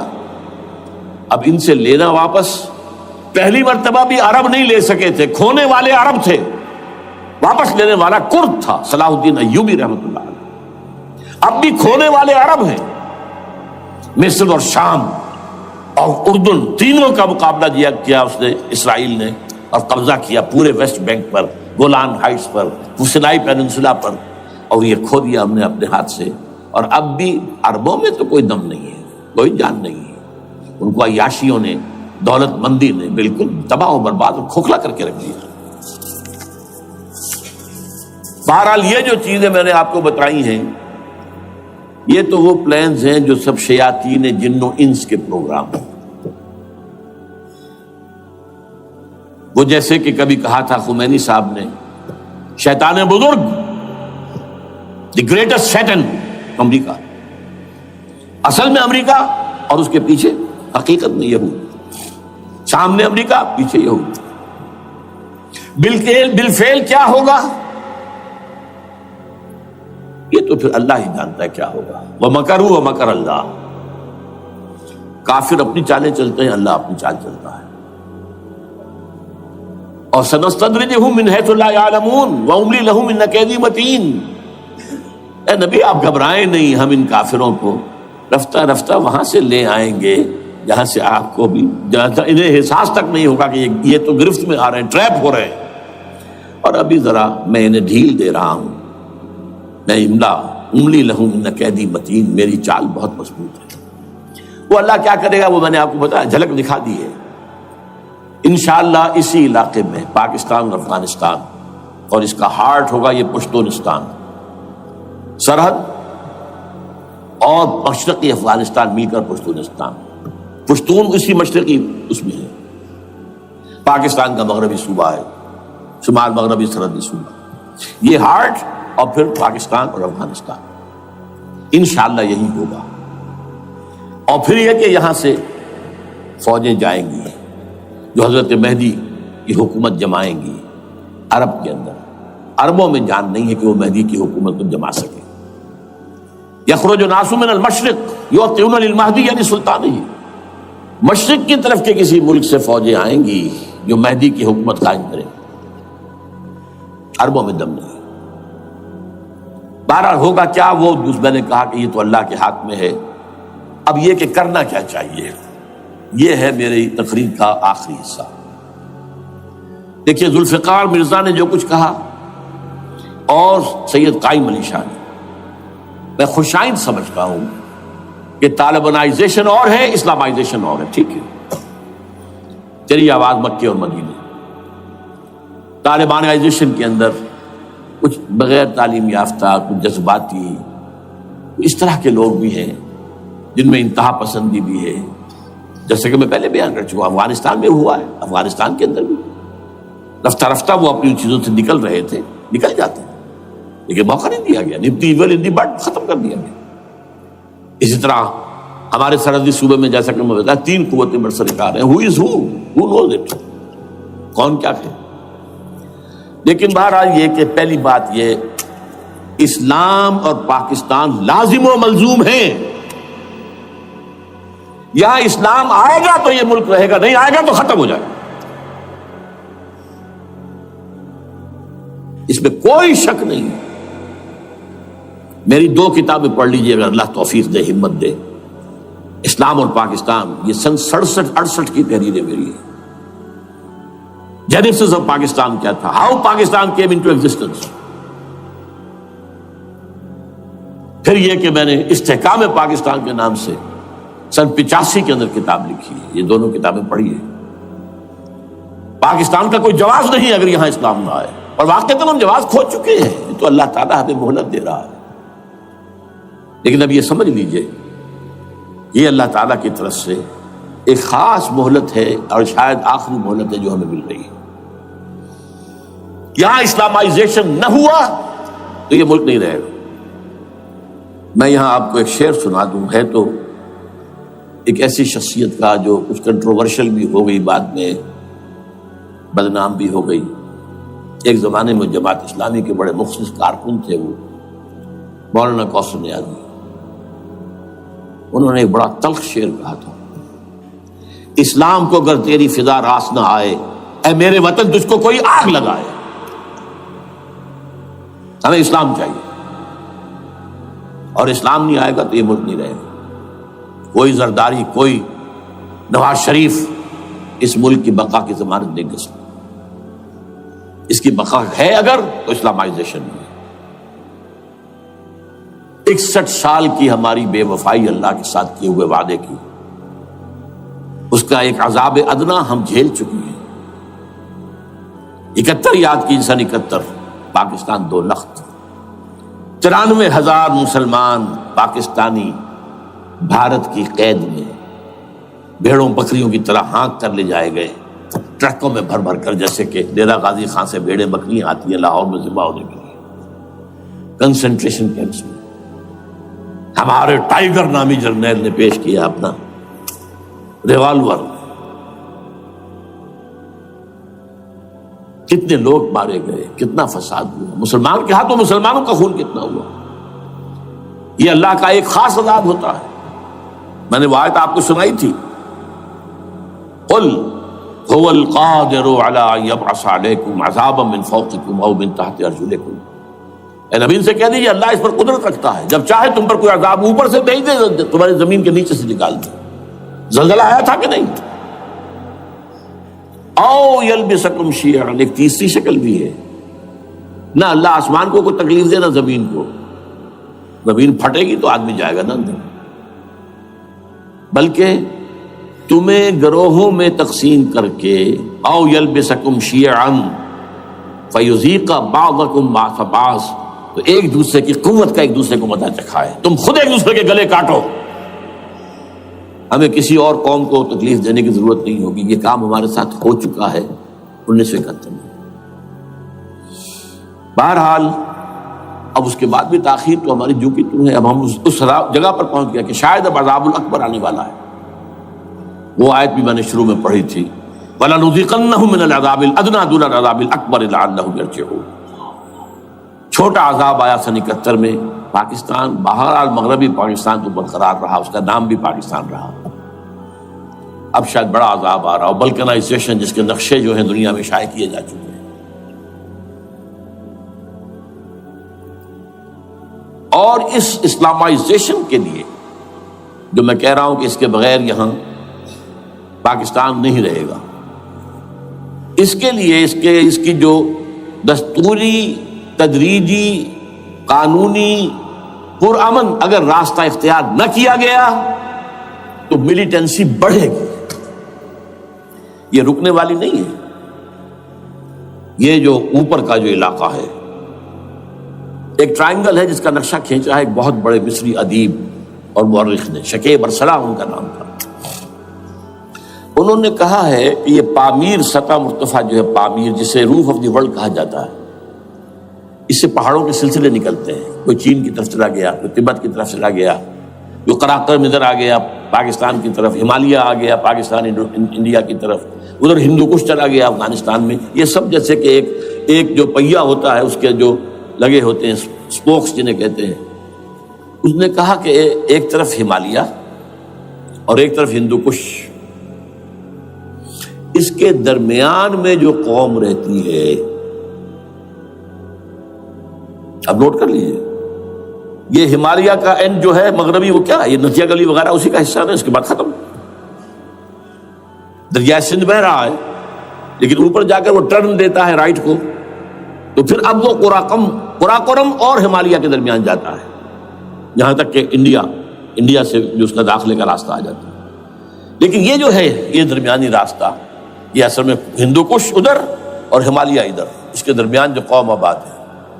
اور اس ٹرائنگل کا بیس ہے مالاکنڈ کا پہاڑ, مالاکنڈ, ہمالیہ, ہندو کش. اس ٹرائنگل میں جو قوم آباد ہے, شکیب ارسلان کہتا ہے اگر پوری دنیا میں اسلام کی نبضیں ڈوب جائیں تب بھی یہاں کے لوگوں میں اسلام کی نبض چلتی رہے گی. یہ وہ علاقہ ہے جہاں سے پاکستان کے طالبان کا آغاز ہوا, جہاں سے پرامن تحریک چلی تھی اس کا راستہ روک دیا گیا. اب وہ شدت پسندی پر آ گئے, اور یہ شدت پسندی بڑھے گی اگر آپ نے تشدد سے روکا. اگر امریکہ کے چمچے بنے رہے, اگر امریکی ایجنڈے ہی کو پورا کرتے رہے اور اپنے لوگوں کو مارتے رہے, تو جواب میں گریک چراغ حقیقت کو گل کیا تم نے تو موج دودھ سے 100 آفتاب ابھریں گے. یہ اب جو آ رہے ہیں, کہاں سے آ رہے ہیں آپ کے یہ خودکش حملہ آور؟ یہ وہی ان لوگوں کے رشتہ دار ہیں نا جو امریکی بمبارڈمنٹ میں مارے گئے ہیں. کتنے ہیں جن کے بچے ختم ہو گئے, بیٹے مر گئے.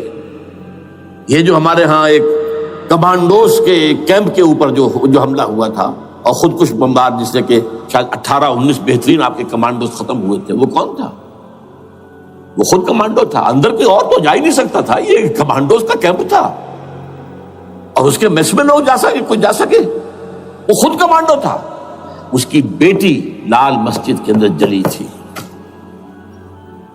اب آپ اندازہ کیجئے کہ اس کے دل میں جو کھول رہا تھا اس کا جذبہ, اس نے اس کو ٹھنڈا کیا خود جان دے کر. تو جان لیجیے ادھر باجوڑ میں حملہ ہوا تھا, ادھر جو ہے ہماری ملٹری پریڈ کے اوپر حملہ ہو گیا. تو یہ بات رکے گی نہیں, اور یہ ظاہر بات ہے کہ اب شمال سے لے کر نیچے تک کی بات ہے. وہاں پر بھی میں نے شروع بھی کہا تھا یہ خطرہ حقیقی ہے, غیر حقیقی نہیں ہے, وہمی اور خیالی نہیں ہے. اس لیے کہ اب جو اس علاقے سے جا رہے ہیں ہجرت کر کے کراچی, وہی ان کی جگہ ہے, وہیں پر ان کے رشتہ دار ہیں, محسود ہیں, وزیری فلاں ہے, یہ ہے وہ ہے, وہاں وہ جا رہے ہیں. اور وہاں پر بھی ظاہر بات ہے کہ جو کچھ ہو رہا ہے افغانستان میں اور جو کچھ ہو رہا ہے شمال سرحدی صوبے میں, اس کا ایک تسلسل ہوگا. میں یہاں یہ عرض کر دوں آپ سے کہ تقریباً 4 سال قبل, بلکہ 4.5 سال, میں انتہائی مایوسی کو پہنچ چکا تھا کہ پاکستان کا وجود باقی نہیں رہے گا. میں نے یہی تقریر کی ہے 29 فروری سن 2004 کو اسی جگہ. پاکستان جواز کھو چکا, یہ اسلام کے نام پر تھا. ویئر از اسلام؟ جو اسلام یہاں وہ تو بھارت میں بھی ہے, وہ تو امریکہ میں بھی ہے. وہ کہاں ہے اسلام کا سیاسی نظام, اسلام کا تعزیراتی نظام, اسلام کا کرمنل لا, اسلام کا سول لا, اسلام کے فیملی لاز کہاں پر آئے تھے اس شخص نے جو فیلڈ مارشل بنا تھا, خود ساختہ, جو اس نے قوانین بنائے تھے. تمام علماء نے کہا تھا, تمام مکتبہ فکر کہ غلط ہے. تحریک کوئی نہیں اٹھائی, یہ ان کی غلطی تھی, کوتاہی تھی. جمہوریت کی تحریک میں شامل ہو گئے, اس پر کوئی تحریک نہیں چلائی. بہرحال وہ نظام کہاں ہے, وہ نظام تو قائم نہیں کیا. اس حوالے سے یہ اپنا جواز کھو چکا ہے. نو ریشنل ریزون دیت جسے کہتے ہیں فرینچ کے اندر, ریزون دیت کو کسی چیز کی ریزن ریشنل آف ایگزسٹنس. اس کے بعد یہ ہے کہ پچھلے سال سے کچھ مایوسی میں کمی ہوئی. Number 1، chief justice of Pakistan Iftikhar Muhammad Chaudhry کے اندر ہمت اللہ نے دی، وہ کھڑا ہو گیا. جرنیلوں کے جمگھٹے کے اندر ایک سویلین آدمی جو ہے جس درجے کا مرعوب ہو سکتا ہے آپ اس کا اندازہ کر لیجیے. اور اس کے بعد اسپونٹینیس موومنٹ وہ کلا ہے، انہومی شے، سوچ نہیں سکتے ہم. یہ موومنٹ جو ہے یہ کوئی اسٹریٹ ارچنز کی چلائی ہوئی نہیں ہے، یہ ہمارے ہاں کے گاموں ماجوں کی نہیں ہے، بلکہ یہ تو پڑھے لکھے لوگ، وکیل، کالے کوٹ، کالی ٹائیاں، پینٹ، یہ جو سختیاں جھیلی ہیں انہوں نے. ابھی تک وہ تحریک چل رہی ہے، اگر سے ظاہر بات ہے وقت گزرنے کے ساتھ ساتھ اس کی وہ تیزی اور تندی میں تو کمی آئی، اور حکومت کو موقع ملا ان کے اندر کوئی رفت پیدا کرنے کا بھی.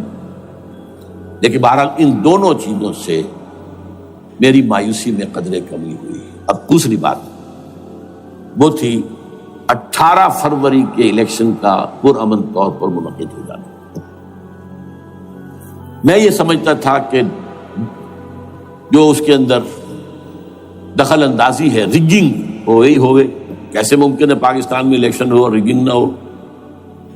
پھر تحریک چلے ہی چلے، کیونکہ تحریک تو چل رہی ہے پہلے سے، صرف اس کے اوپر تیل اور ڈالنا ہے نا. اور پھر بدامنی ہوئی ہو، اور پھر دونوں طرف گدھ بیٹھے ہوئے ہیں. The NATO forces in the west, Indian forces on the east, they will march into Pakistan.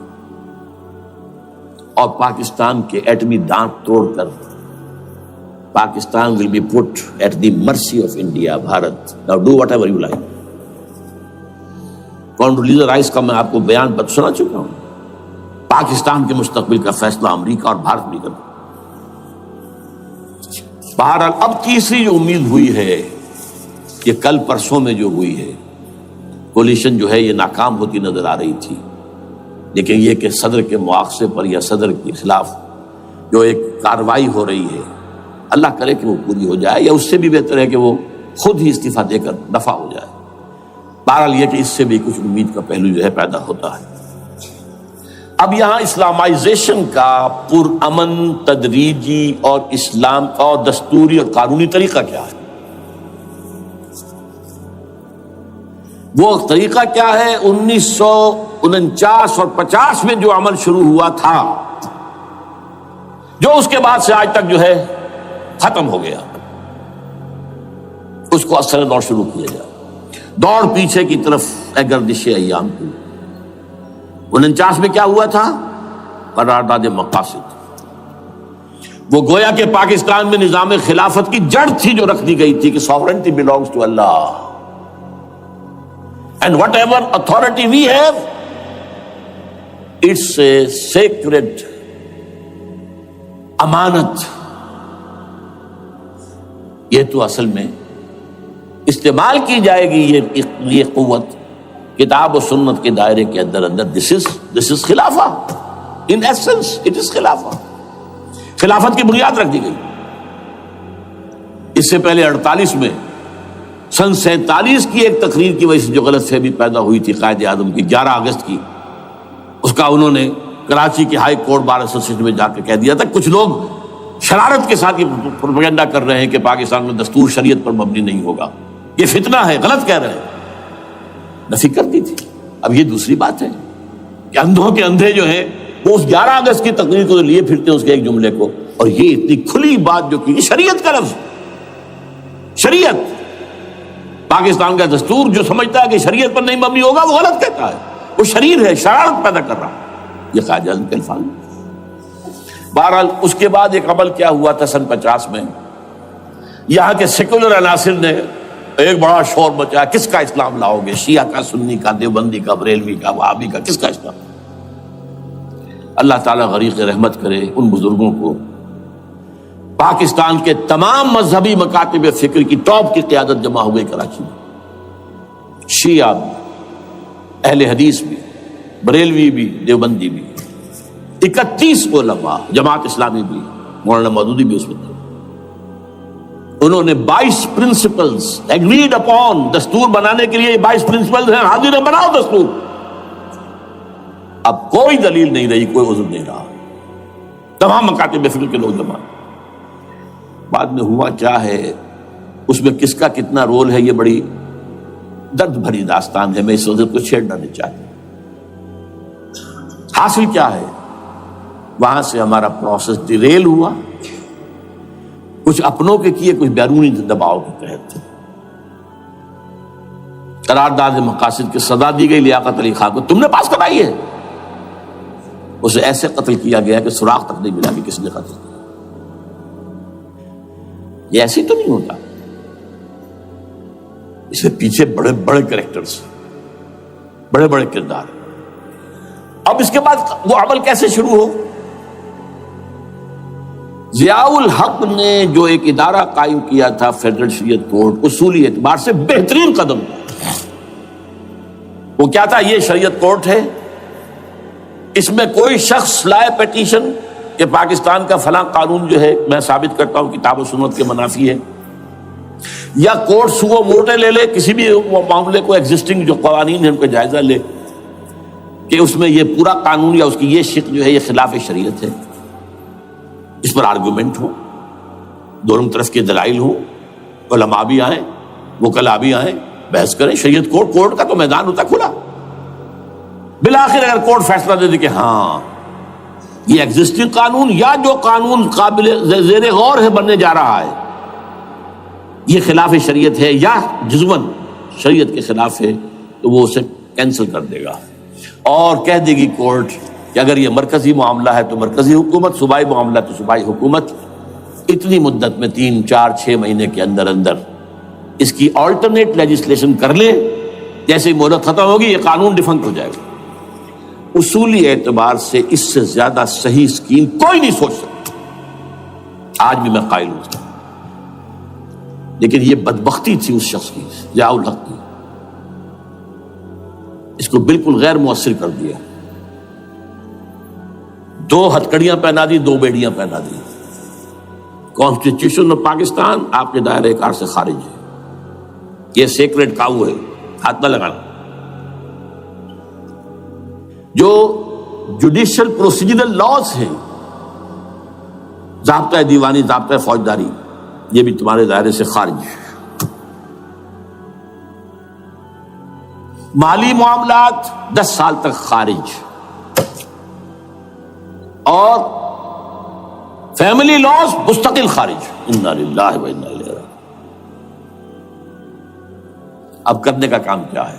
Number 1، federal شریعت کورٹ کے دائرے پر جو تحدیدات ہیں، لیمیٹیشن ختم کی جائیں یکسر. نمبر 2، اس کا سٹیٹس کم سے کم ہائی کورٹ کے درجے کا ہونا چاہیے. نمبر 3، اس میں جید علماء کو لا کر بٹھایا جائے، ان کی میجورٹی ہونی چاہیے. وکلاء بھی ہوں، جدید تعلیم کے، جدید قانون کے جاننے والے، لیکن علماء بھی ہوں. اگر آپ جید علماء کو لے آئیں گے تو پھر وہ جو عام مولوی ہے بیچارہ، وہ جو پوری طرح نیم خواندہ ہے یا نیم تعلیم یافتہ ہے، یا ہمارا عام آدمی ہے جو طالبان کے انداز کے اندر وہ شدت پسندی پر آ گیا ہے، اسے یہ اندازہ نہیں ہے کہ دین میں اہمیت کس شے کی اول ہے، پھر دوسری کون سی، ثانوی شے کون سی ہے. اب اس کے بجائے علماء، جدید علماء، تمام جو ہے مسالک کے علماء اس میں شامل کیے جائیں. اس کے فیصلوں پر نظر ثانی کا کھلا موقع ہونا چاہیے. ایک دفعہ عدالت فیصلہ کر دے، نظر ثانی کا موقع ہونا چاہیے. اور کسی شہری کی طرف سے پیٹیشن آئے یا سو موٹو، وہ جائزہ لے اور ایک ایک کر کے قوانین جو ہے غلط ختم. ان کی جگہ پر لیجسلیشن پارلیمنٹ ہی کرے گی یا صوبائی اسمبلی کرے گی. کورٹ کا کام لیجسلیشن نہیں ہے. وہ یہ کہہ سکتا ہے کہ یہ بھائی یہ معاملہ جو ہے شریعت سے تجاوز کر گیا ہے، یا فلاں جو قانون تم بنانے چلے اس کی یہ شق جو ہے شریعت کے خلاف ہے. بس فیصلہ یہ دے گی. ظاہر بات ہے لیجسلیشن اس کا کام نہیں، لیجسلیشن جو کرے گی آپ کی نیشنل اسمبلی کرے گی، آپ کی صوبائی اسمبلی کرے گی. لیکن وہ اس کا متبادل قانون لے آئیں اور پہلا قانون ختم ہو جائے گا.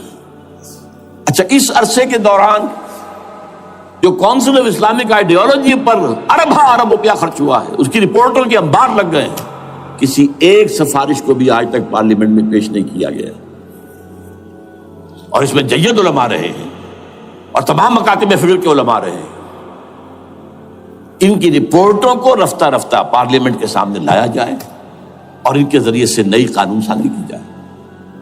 اگر آپ یہ قانونی دستوری راستہ کھول دیں گے اور تجدیداً اس طریقے سے Islamisation of laws of Pakistan ہو جائے تو ظاہر بات ہے کہ پھر جو دہشت گرد ہیں، دہشت پسند ہیں، جن کو آپ خطرہ کہہ رہے ہیں، خطرہ، طالبان آنند، طالبان آ گئے، طالبان آ رہے ہیں، اب ڈرو اور بچو اور مقابلے کی تیاری کرو اور اسلحہ تیار کرو، اگر یہ کام کریں گے تو پھر ظاہر بات ہے کہ وہ تو فساد ہوگا، اور فساد کا نتیجہ کیا نکلے وہ اللہ ہی بہتر جانتا ہے۔ لیکن یہ پروسیس جو میں نے بیان کیا ہے، اگر اس پر عمل ہو جائے تو یہ وہ پروسیس ہے جسے جنرل حمید گل نے کہا تھا کہ اگر ایسا ہو جائے تو یہ سافٹ ریولوشن ہوگا، بغیر تشدد کے، بغیر کسی اور کے، اگر نیت ٹھیک ہے، اور اگر یہ واقعی جیسے قائم علی شاہ نے سمجھ لیا ہے اور جیسے کہ ذوالفقار مرزا نے سمجھ لیا ہے، اسلامائزیشن اگر اس کو سب سمجھ لے، زرداری بھی سمجھ لے اور نواز شریف بھی سمجھ لے اور سب سمجھ لے، تو ظاہر بات ہے کہ پھر کسی توڑ پھوڑ کے بغیر، کسی اور بدامنی کے بغیر، کسی تشدد کے بغیر اسلامائزیشن یہاں ہو جائے تو سب کے دل خوش ہو جائیں گے، اور یہ سارا جو بھی تشدد ہے، یہ دہشت گردی ہے، اس کے راستے بند ہو جائیں گے۔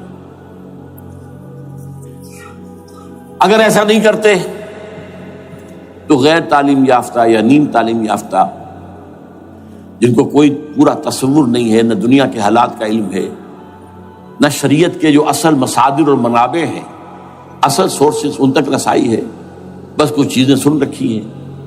یہ تو معلوم ہے انہیں کہ داڑھی رکھنی ہے، سنت ہے، لیکن یہ کہ یہ فرض تو نہیں ہے بھائی، پھر اس کی کوئی خاص مقدار تو معین نہیں ہے، یہ تو نہیں جانتے۔ ویڈیوز ہیں، آڈیوز ہیں، ان میں گانے ہیں، اس میں آپ کو معلوم ہے کہ عریانیت ہے، جو بھی ویڈیوز ہیں، وہ تو ان کو جلائیں گے ان کی دکانوں میں۔ آپ تعلیم دے رہے لڑکیوں کو، وہ جانتے ہیں جو تعلیم آپ دینا چاہتے ہیں، آپ تو ڈانس کی تعلیم کو بھی وہاں پر نافذ کر رہے ہیں، آپ نے تو تعلیم کا شعبہ ہی دے دیا اسماعیلیوں کے ہاتھ میں، لہذا ان کا تو رد عمل ہوگا، ہوئے۔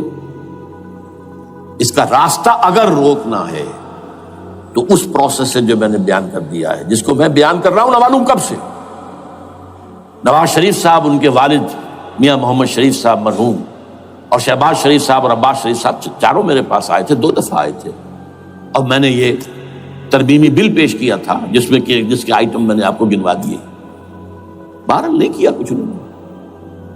لیکن یہ کہ اگر یہ نہیں کریں گے تو یہ کہ دوسری طرف یہ سمجھ لیجئے اس وقت پاکستان کے دینی مدرسوں میں شدید تحریک چل رہی ہے، لال مسجد یہ ایک سمبل بن چکا ہے، یہ ایک علامت ہے، اور یہ ملیٹنسی کی طرف بہت بڑی تعداد میں، خاص طور پر جو طالب علم ہیں عربی مدارس کے، طالبان کی سورس یہی تو ہے نا، یہی تھے جن سے کہ افغانستان میں طالبان ابھرے تھے اور یہیں سے پاکستان کو ابھر رہے ہیں۔ ان کے اندر شدید لہر ہے، اور کوئی بہت بڑا فساد ہو گیا اگر خدا نہ خواستہ تو that will be the end of Pakistan. اس سے بچنا ہے تو وہ راستہ اختیار کریں جو میں نے بیان کر دیا ہے، جو میں سال سے بیان کر رہا ہوں، دستور کا ترمیمی بل بنا کر دیا ہے، اسے عام بھی کیا ہے۔ البتہ اس حد سے میں ظاہر بات ہے کہ ہم کیا کریں گے، ہمارا کوئی پروگرام کسی ملیٹنسی کے رہ جانے کا نہیں ہے، ہم اسے مفید نہیں سمجھتے بلکہ مضر سمجھتے، یہ کاؤنٹر پروڈکٹیو ہے۔ ہمارے سامنے پروگرام کیا ہے؟ سے نکاتی پروگرام، بڑے پیمانے پر دعوت ایمان بذریعہ قرآن، نمبر 1۔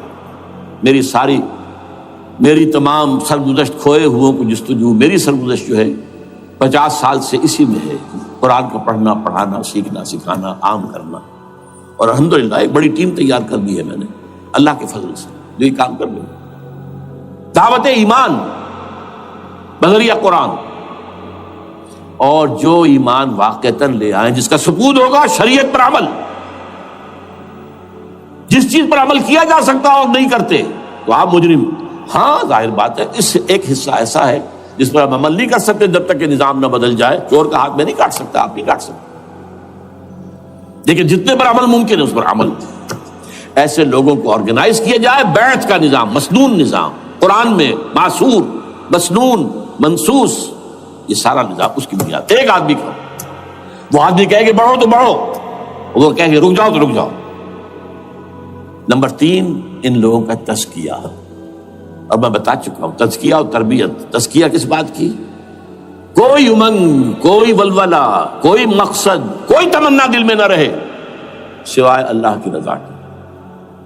حکومت مطلوب نہ ہو، اقتدار مطلوب نہ ہو، مال و دولت مطلوب نہ ہو، اللہ کی رضا اور آخرت کی فلاح۔ ہر تمنا دل سے رخصت ہو گئی۔ حضرت مجذوب کا مصرع، اب تو آجا، اب تو خلوت ہو گئی، اے اللہ تو آجا میرے دل میں، میرے دل سے ہر تمنا نکل چکی ہے، خلوت ہے۔ اور تربیت کس کی؟ کہ تیاری ہو جائے اس بات کی کہ تن من دھن سب لگا دیں گے، جان بھی دے دیں گے جب موقع آئے۔ چوتھا کیا؟ کہ جب تک یہ تعداد کافی نہ ہو، یہ نہیں ہے کہ 150 آدمی لے کر کسی ایک جگہ پر کسی لال مسجد کو ہم مرکز بنا کر بیٹھ جائیں، نعرہ لگا دیں، ملک گیر جماعت، اور وہ بھی معتدل تعداد پہ، وہ جب تک نہیں ہوتی تو ہم یہی 3 کام کریں گے، یہی 3 کام کریں گے۔ دعوت ایمان بذریعہ قرآن، تنظیم بذریعہ بیعت، مسنون بیعت، تزکیہ اور تربیت کرتے رہیں گے۔ بانشہ درویشی در ساز دمادم زن، دمادم زن، دمادم، یہی کام کرتے رہو، کرتے رہو، کرتے رہو۔ نو ملیٹنسی، نو الیکشنز۔ لیکن جب تعداد کافی ہو گئی تو ایک منظم اور پرامن مطالباتی اور احتجاجی تحریک، توڑ پھوڑ نہیں، گھراؤ جلاؤ نہیں، جیسے گاندھی نے شروع کی تھی، نمک بناؤ تحریک، سول ڈس اوبیڈینس، لیکن کسی نے کوئی توڑ پھوڑ نہیں کی تھی۔ اپنے سر ان کے پھوٹے ہیں، بڑے سے بڑے لیڈروں کے، مولانا ابوالکلام آزاد اور پنڈت جواہر لال نہرو کے سر پھٹے ہیں، ہزارہ لوگ جیلوں میں گئے ہیں، انہوں نے کسی کو کچھ نہیں کہا۔ اسی کا نقشہ ایرانیوں نے دکھایا، 20,000 سے لے کر 30,000 تک جانیں دے دی، ہتھیار نہیں اٹھائے، اس لیے کہ ہتھیار بھی استعمال کرو گے تو اوپر جو حکومتیں ہیں ان کے پاس تو بے تحاشا فوج ہے، ان کے پاس ٹینک ہے، ان کے پاس ہوائی جہاز ہیں، ہیلی کاپٹرز ہیں، گن سے بھرے ہیلی کاپٹرز ہیں، کیا نہیں ہے۔ پرامن منظم مطالباتی اور احتجاجی تحریک۔ اللہ کرے کہ ہمیں اس کے لیے جو مہلت درکار ہے وہ مل جائے۔ ہمیں معلوم نہیں کہ کہیں وہ مہلت ختم ہی نہ ہو رہی ہو، لیکن اگر ہم آخری سانس تک اس کام میں لگے رہیں گے تو انشاءاللہ اللہ تعالیٰ کے ہاں ہم معذور قرار پائیں گے۔ اللہ تعالیٰ جو ہے ہمیں درگزر ہم سے فرمائے گا کہ جو کچھ میں کر سکتا تھا اللہ میں کرتا رہا، آخری دم تک کرتا رہا۔ اگر یہ ہے تو اپنی تو کامیابی ہے، باقی کیا ہوتا ہے ملک کا میں کچھ نہیں کہہ سکتا، اللہ بہتر جانے۔ اقول قولی ھذا واستغفر اللہ لی ولکم ولسائر المسلمین والمسلمات